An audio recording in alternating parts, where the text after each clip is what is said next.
Welcome back. ಮುಂದಿನ ಸುದ್ದಿ ನೋಡ್ಬಿಡೋಣ. Vinay ಕುಲಕರ್ಣಿಗೆ high court ಜಾಮೀನು. ಧಾರವಾಡ ಜಿಲ್ಲೆಯ ಹೆಬ್ಬಳ್ಳಿ ಜಿಲ್ಲಾ ಪಂಚಾಯಿತಿ ಕ್ಷೇತ್ರದ ಬಿಜೆಪಿ ಸದಸ್ಯರಾಗಿದ್ದಂತೆ ಯೋಗೇಶ್ ಗೌಡ ಕೊಲೆ ಪ್ರಕರಣದಲ್ಲಿ ಧಾರವಾಡದ ಮಾಜಿ ಶಾಸಕ ವಿನಯ್ ಕುಲಕರ್ಣಿ ಸೇರಿದಂತೆ 9 ಅಪರಾಧಿಗಳಿಗೆ ಹೈಕೋರ್ಟ್ ಷರತ್ತುಬದ್ಧ ಜಾಮೀನನ್ನ ಮಂಜೂರು ಮಾಡಿದೆ. ಸೆಷನ್ಸ್ ನ್ಯಾಯಾಲಯ ವಿಧಿಸಿರುವಂತಹ ಶಿಕ್ಷೆಯ ರದ್ದು ಕೋರಿ ಸಲ್ಲಿಸಲಾಗಿರುವಂತಹ ಮೇಲ್ಮನವಿಗಳು ತೀರ್ಮಾನವಾಗುವ ತನಕ ವಿಚಾರಣಾ ನ್ಯಾಯಾಲಯದ ಆದೇಶವನ್ನ ಅಮಾನತಿನಲ್ಲಿ ಇರಿಸಿದ್ದು ಮೇಲ್ಮನವಿದಾರರನ್ನ ಜಾಮೀನಿನ ಮೇಲೆ ಬಿಡುಗಡೆ ಮಾಡುವಂತೆ ಆದೇಶಿಸಿದೆ. ಅಪರಾಧಿಗಳು ಸಲ್ಲಿಸಿದ್ದಂತ ಮಧ್ಯಂತರ ಅರ್ಜಿಗಳ ವಿಚಾರಣೆ ನಡೆಸಿ ಕಾಯ್ದಿರಿಸಿದ್ದಂತ ಆದೇಶವನ್ನು ನ್ಯಾಯಮೂರ್ತಿಗಳಾದಂಥ PM ನವಾಜ್ ಹಾಗೂ G ಬಸವರಾಜ್ ಅವರಿದ್ದಂಥ ವಿಭಾಗೀಯ ಪೀಠ ಶುಕ್ರವಾರ ಪ್ರಕಟಿಸಿತ್ತು. ಜೀವಾವಧಿ ಶಿಕ್ಷೆಗೆ ಗುರಿಯಾಗಿರುವಂತಹ ವಿನಯ್ ಕುಲಕರ್ಣಿ ಮತ್ತು 7 ವರ್ಷ ಜೈಲು ಶಿಕ್ಷೆಗೆ ಗುರಿಯಾಗಿರುವಂತಹ ತನಿಖಾಧಿಕಾರಿ ಚನ್ನಕೇಶವ B ಟಿಂಗರಿಕರ ಅವರ ಶಿಕ್ಷೆಯನ್ನ ಮಾತ್ರವೇ ನ್ಯಾಯಪೀಠ ಅಮಾನತಿನಲ್ಲಿ ಇರಿಸಿದೆ. ಇದಕ್ಕೆ ಸಂಬಂಧಪಟ್ಟಂತೆಗೆ ಯೋಗೇಶ್ ಗೌಡ ಫ್ಯಾಮಿಲಿಯವರು ಕೂಡ ಮಾತಾಡಿದ್ದಾರೆ. ಅಂದ್ರೆ ಸಹಜವಾಗಿ ಅಲ್ವಾ ನ್ಯಾಯ ಸಿಕ್ತು ಆ ಥರದ್ದೆಲ್ಲ ಹೇಳ್ತಾ ಇದ್ರು. ಈಗ ಜಾಮೀನು ಸಿಕ್ಕಿದೆ ಅನ್ನುವಂಥ ವಿಚಾರಕ್ಕೂ ಸಂಬಂಧಪಟ್ಟಂತೆ ಅವರು ರಿಯಾಕ್ಟ್ ಮಾಡಿದ್ದಾರೆ. ಏನ್ ಹೇಳಿದ್ದಾರೆ ಕೇಳೋಣ ಬನ್ನಿ. ನಾವೇನ್ ಹೇಳಿದ್ರೆ ಮ್ಯಾಲ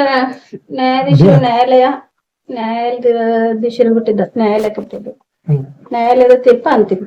ನಾವ್ ಅದಕ್ಕೇನ ಅದ ನ್ಯಾಯಾಧೀಶರಿಗೆ ನ್ಯಾಯಾಲಯ ಬಿಟ್ಟಿದ ಅದ್ರ ಬಗ್ಗೆ ನಾ ಏನ್ ಮಾತಾಡಕ್ ಹೋಗಲ್ರಿ. ಅದೇನ್ ಮ್ಯಾಲ ನ್ಯಾಯಾಧೀಶರ ನ್ಯಾಯಾಲಯ ಅಲ್ಲಿ ಅದೇನ್ ತೀರ್ಪು ತೋತೈತಿ ಅದ ಅಂತೇಳಿ ಭರವಸೆ ಇತ್ತು ಅನ್ನಕದ ಕೋರ್ಟ್ ಅಲ್ಲೇನ್ ತೀರ್ಪು ನಡ್ತೈತಿ ಅದಲ್ಲ ಅಲ್ಲಿದೆ ನಮ್ಗೇನ್ ಗೊತ್ತಾಕೈತಿ?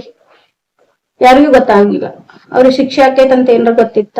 ಇಲ್ಲ ಅವ್ರ ಶಿಕ್ಷೆ ಈಗ ಜಾಮೀನ್ ಕೊಟ್ಟೈತೆ ಅಂತ ಗೊತ್ತಾಕೈತಿ? ನಮ್ಗೇನು ಗೊತ್ತಾಗ ಹಿನ್ನಡೆ ಅನ್ನಕೇನದ ಕೋರ್ಟ್ನಾಗ ಏನ್ ನಡೀತೈತಿ ಅದ್ರ ಬಗ್ಗೆ ನಾವೇನ್ ಮಾಡಿದ್ರು ನಡೆಯಂಗಿಲ್ಲ.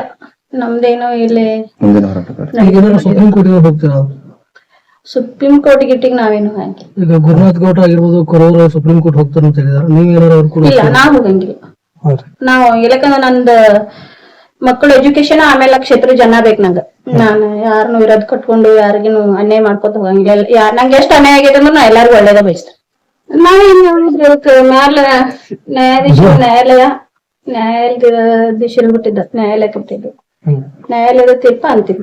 ನಾವ್ ಅದಕ್ಕೇನ ಅದ ನ್ಯಾಯಾಧೀಶರಿಗೆ ನ್ಯಾಯಾಲಯ ಬಿಟ್ಟಿದ ಅದ್ರ ಬಗ್ಗೆ ನಾ ಏನ್ ಮಾತಾಡಕ್ ಹೋಗಲ್ರಿ. ಅದೇನ್ ಮ್ಯಾಲ ನ್ಯಾಯಾಧೀಶರ ನ್ಯಾಯಾಲಯ ಅಲ್ಲಿ ಅದೇನ್ ಈಗ ವಿಚಾರ ಮಾಡಿದೇವ್ರಿ. ನಮ್ಗೆ ವಕೀಲರು ನಮಗ್ ಫೋನ್ ಹಚ್ಚಿ ನಿಮ್ಗೆ ಜಾಮೀನು ಸಿಕ್ಕೈತೆ ಅಂತ ಹೇಳಿ ಹೇಳಿದ್ರು. ಅದ್ರ ಪ್ರಕಾರ ನಾನು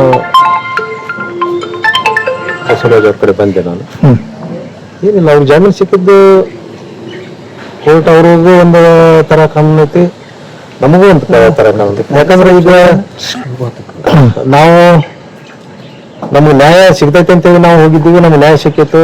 ಈಗ ಅವ್ರು ಅದ್ರ ಪ್ರಕಾರ ಅವ್ರು ಹೈಕೋರ್ಟ್ಗೆ ಹೋದಾಗ ಅವ್ರಿಗೆ ಇದು ಸಿಕ್ಕೈತೆ ಅಂತಂದ್ರೆ ನಮಗೂ ಇನ್ನು ದೊಡ್ಡದಲ್ಲ. ನಾವು ಸುಪ್ರೀಂ ಕೋರ್ಟ್ ಐತಿ, ನಮಗೂ ಇನ್ನು ಚಾನ್ಸ್ ಐತಿ, ನಾವು ಸುಪ್ರೀಂ ಕೋರ್ಟ್ಗೆ ಹೋಗ್ತೀವಿ, ನಾವು ಅಪೀಲ್ ಮಾಡ್ತೀವಿ. ನಿರೀಕ್ಷೆ ಮಾಡಿದ್ರೆ ಹಿಂಗಾಗತ್ತೆ ಅಂತೇಳಿ ಹಿಂಗ ಆಗುದಿಲ್ಲ, ಆಗ್ತೈತಿ ಅಂತೇಳಿ ನಿರೀಕ್ಷೆ ನಮಗೇನು ಇದ್ದಿದ್ದಿಲ್ಲ. ಯಾವ ಕಾರಣಕ್ಕೆ ಅವ್ರಿಗೆ ಜಾಮೀನು ಕೊಟ್ಟಾರ ಸ್ಟೇ ಕೊಟ್ಟಾರ ಅನ್ನೋದು ನಮಗೇನು ಗೊತ್ತಿಲ್ಲ. ಅದನ್ನ ನಾವು ತಿಳ್ಕೊಂಡು ನಮ್ಮ ಇದ್ರ ಮುಖಾಂತರ ನಾವು ಹೋರಾಟ ಮಾಡ್ತೀವಿ.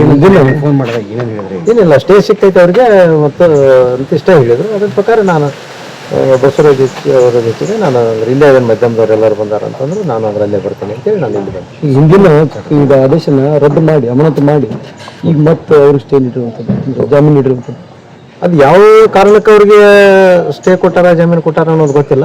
ಅದನ್ನ ತಿಳ್ಕೊಂಡು ನಾವು ಅವ್ರಿಗೆ ಸುಪ್ರೀಂ ಕೋರ್ಟಿಗೆ ನಾವು ಅದನ್ನ ಅಪೀಲ್ ಮಾಡ್ತೀವಿ. ಈಗ ಸ್ಟೇ ತಾತ್ಕಾಲಿಕ ಅವರು ಅದನ್ನ ನೋಡ್ಕೊಂಡು ನಾವು ಇದು ಮಾಡ್ತೀವಿ.